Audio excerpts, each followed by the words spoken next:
doing his third project, Get to the Point, the objectives of which are to select a speech topic and to determine its general and specific purposes, to organize the speech in a manner that best achieves those purposes, to ensure that the beginning, body, and conclusion all tie into and reinforce those purposes, to project sincerity and conviction and control any nervousness you may feel, to strive not to use notes, and to incorporate suggestions from previous evaluations as you prepare and rehearse this speech. Timer, please note that his time will be 5 to 7 minutes. All the best, Tejas. Team Aegis thinks that the world won't die in 2012 and he thinks it's all bullshit, and he believes so because he's an optimist and he doesn't have any reason to explain why it won't really go off in 2012. Thank you, Toastmaster Vijay.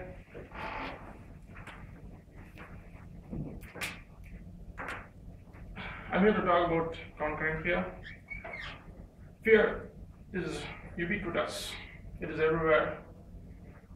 We have like a whole vocabulary of fear.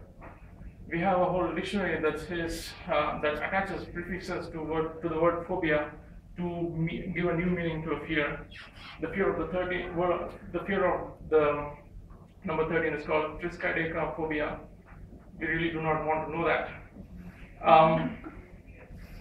But fear is everywhere. You cannot avoid it. You cannot prevent it. It is inevitable. And the most common and probably the most powerful fear is the fear of death. Good afternoon, Toastmasters. I'm here to give you a few examples of how to conquer fear, and I'm going to use the fear of death as the sample here because the fear of death is the most powerful fear. The fear of death will be experienced by all of us at some point of time in our lives, and the fear of death is inevitable. Let's start with the Greeks. So we have Alexander the Great, a boy. His King Philip II. He is just being trained by his father to conquer the rest of Greece. Alexander is still a prince. His father is king of Macedonia. Now Alexander will be in command of his father's army when his father dies. He has already shown his talent, and he is about to show his talent with horses now. So what happens here? There's a horse called there's an unnamed horse. It's a great black horse with a white patch on its head. This horse is simply untamable. The greatest horse trainers of Greece are unable to tame it. Alexander comes there, he sees the horse, and he's amazed at its power. He's amazed at its strength. He just wants to harness its power, and he sees what's the problem with the horse. Why is it not being tamed? Why are they finding it so difficult to tame it? And then he notices it, he observes it, he notices that the horse is afraid of its own shadow. It sees the shadow, it just tries to run away from the shadow. And as you know, it is just impossible to run away from your own shadow. He thinks it's a pretty simple puzzle.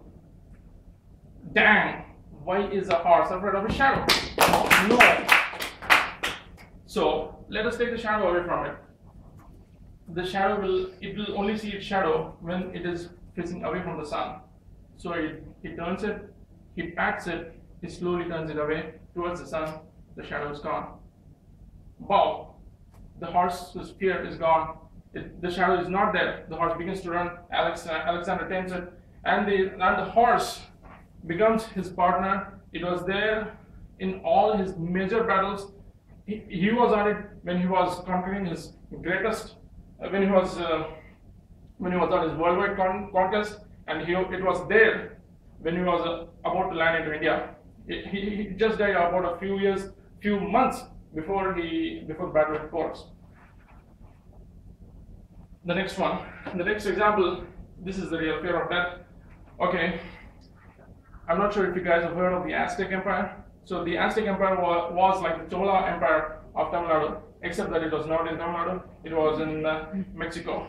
So the Aztec Empire was a huge empire of antiquity, and this empire then was not known to Europeans or us before the 15th century, before Columbus landed in America, of course.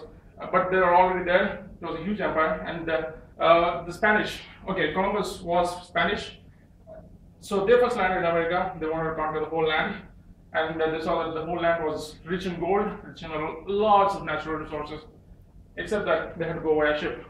There was a guy called Cortes. Cortes was assigned by the king of Spain, King Ferdinand, and Princess Isabella to go and conquer Spain. Sorry, to go and conquer the Aztec Empire. So he goes there. The Aztecs are like huge number. There are millions of them. The capital city alone had about 250,000 people. And this guy, he had to go on ships. How much can a ship take? 200, 300 people? Nothing more than that. So he took his ships, probably about 5. I mean, how many ships can you go in? How many ships? I don't remember how many ships he went in. But whatever ships he went in, as soon as he landed his soldiers, he burnt all the ships. He said to his soldiers, "You just can't go back unless you have won this war." The fear of death. They are facing the fear of death. They are between the devil and the deep blue sea. The devil is the Aztec Empire. The deep blue sea is the ocean. You just can't go back. The rest is history. The Aztec Empire was conquered. It was demolished. It was decimated. It was obliterated. Nothing remains. I mean, the people, one way or another, Spain conquered the whole of South America, and it is history that the whole of South America will read and write Spanish and Portuguese. I mean, Portugal is, of course, a very near, a neighboring country of Spain. So on. So what is the point? How to conquer fear? First point, if you look into Alexander's story, get someone to face it. Bucephalus, the horse that Alexander tamed, did not have anybody to help him conquer his fear. If you have a fear, ask somebody to help you face your fear. The other one,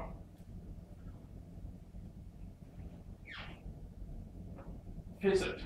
Face your fear. When you have a fear, there are only two things you can do. You can either face it or run away from it. So you have to decide what you want to do. Either just go ahead and face it, finish it off, so that you just get over with it.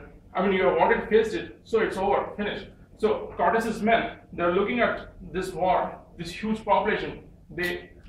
Normally nobody can win against such huge odds, but they had to face it. There was no other choice.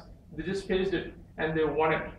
And they won it in such an overwhelming manner that the whole empire was wiped out. That's how you conquer fear. You get someone to help you conquer it, and you just face it. Thank you, Toastmasters.